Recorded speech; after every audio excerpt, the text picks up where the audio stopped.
Hello, everybody. Welcome back to the Stretford Paddock, where we have just seen Manchester United's opening Premier League game of the season, where by hook or crook we've managed to beat Chelsea by 4 goals to nil. Lads, I don't even know where to start with that one. That was a weird game. That was to watch. quite a bizarre game. Yeah. Difficult to analyse.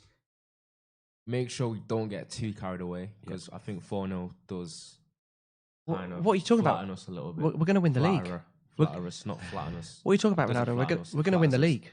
There's no debate. We're going to win the league. It's clear. We'll start from the beginning anyway. Obviously, Chelsea started off on the front foot. Yeah. We managed to get a penalty. Rashford puts it away. We go into half time. Second half was just as lethargic as the first. What do you lads think changed the tempo of the game in United's favour? What do you think was that spark? I think when Chelsea got a little bit more adventurous in like their forward play. Yeah. I feel like they threw more men forward. Yep. Obviously being 1-0 down from the pen. And showed that we are a team that can exploit defences when they are stretched or we goal ahead. We've got a lot of pace in the counter. You saw that with Martial and Rashford, which were very quick but very powerful players. And when they did kind of expose themselves and we did counter, they looked quite open. But don't take any credit away from us. But I don't want to get too carried away, because it's the hope that kills, right? It is. But I do still think that it was a very competent performance. And more than that, it was a very clinical performance by a couple of characters. Rashford didn't necessarily have the best game, right? Like, he misplaced passes. He did a lot of bad stuff. But when he was asked to finish the ball, he finished it. The penalty, finish. His through-on-through, one-on-one. We've seen him mess up one-on-ones how many times? That time, no question. One touch to control it, one touch to finish it, put away. I think, like, Chelsea had considerably more shots than us. They were just incredibly less clinical with it, whereas we were the exact opposite. You're right, because we'll see 4-0 and then be like, solid. Definitely did not reflect the game. Definitely did not reflect the No, game. it doesn't reflect the game. No, I mean, It doesn't reflect On another day, that could have easily been 4-3. taken out of that game, what are the things? Obviously, for people who didn't see it as well, Rashford penalty, 2 Rashford goals, Martial and Daniel James getting his first United goal. What are the things we need to take away from that game to work on going into Wolves away next Monday? Defensively, we look a tad more solid. Yeah. Not the finished article at all. Obviously, they're getting used to playing with each other. We've got 2 new players in the back line. Yeah. But we looked... You could see the impact that the likes of Wan-Bissaka and Maguire have had on the back line. Maguire was solid today, and Wan-Bissaka was solid as well. I don't know if that is an example, like, to show us how poor our other defenders or our defensive players like to have 2 defenders come in and just look a level above straight away.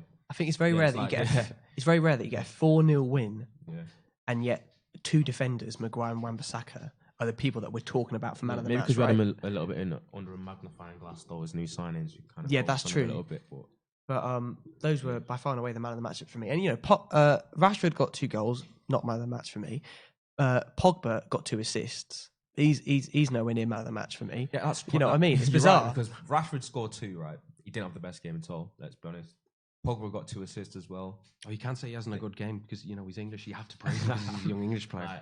Pogba didn't have a great game either, but at the end of the day, people are going to look at the fact that they've got 2 assists, 2 goals, and can't really take that away from him. But I mean, ultimately, that is what it is. It's about results, isn't it? Yeah. And like I said earlier, we were just clinical. When we were given an opportunity, we took it. Chelsea were given several opportunities. They didn't take it. And those opportunities really came because our midfield, specifically our defensive midfield, isn't particularly strong, is it? Yeah. What do we make of Maguire today, anyway? Because a lot of eyes were going to be on him today. He was kind of what everyone was talking about. He was solid. He didn't really put a foot wrong all day. For me, he was my man of the match. Guys in the comments as well, let us know who your man of the match was. Smash the like button. Let us know what you would rate that United performance out of 10.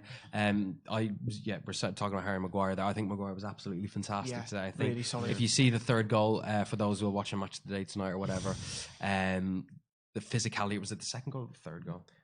Second. 3rd goal was third goal. Rashford. Sorry, it was the 3rd goal. Yeah, just the physicality to outmuscle Abraham and then distribute the ball out. Yeah. I think that's what he's going to show as well. But Aaron Wan-Bissaka as well is what everyone is kind of talking about. It's been so long since we've missed. We've had a right back that has scared Lampard into Lampard as well. No left winger today. No. Nobody got past him. Nobody just nothing. And it's clear that he clearly there's clearly something to be desired going forward. But at the same time, if he stops goals coming down that opposition left-hand side, our right-hand side. I don't give a crap whether he scores from it or not.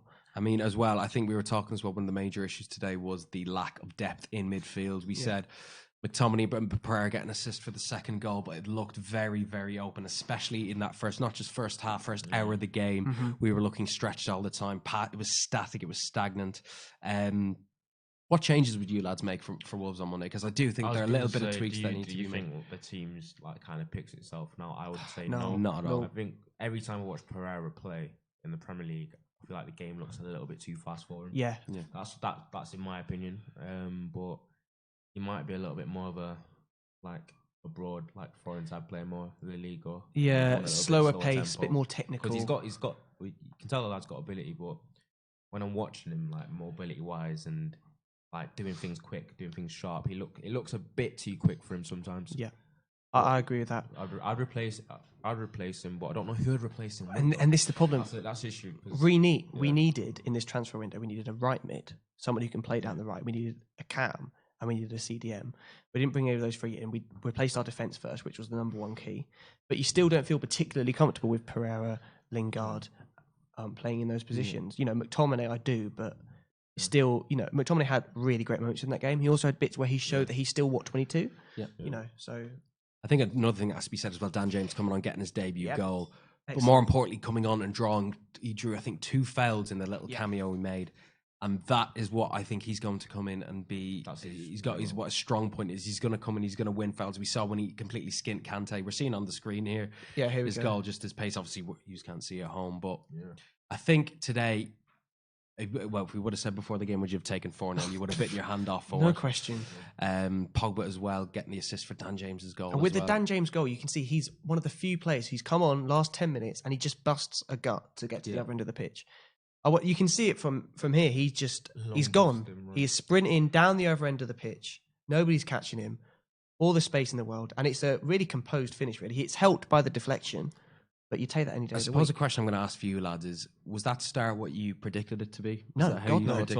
I predicted 3-1 win because after I saw Chelsea's side, I thought it did look vulnerable, but they surprised me. At points, they did look better than I expected. They were very, very, very sharp at the start of the first half, and they were sharp at the start of the second half, but they kind of faded. Yeah, for sure. And I think that might be the story of Chelsea's season. If they don't, I think they might be one of those teams that has moments, but doesn't necessarily have the consistency or maturity to sort of go forward. And that actually might even define our season. This was a great moment in our season. This was a great moment in our game. But do we necessarily have the maturity and the sort of sensibility to sort of do that week in, week out? I'm not sure. I hope we do. You still confident on top 4 areas? I'm more confident. Obviously, it's just one game today to go on, but from what you've more seen, confident than I was before the game. Again, a lot of pressure in the game, 4-0. Yeah. Do you think it's just going to be an efficient job? And I'll leave it with just one last question for you, lads. Who's your man in the match and why?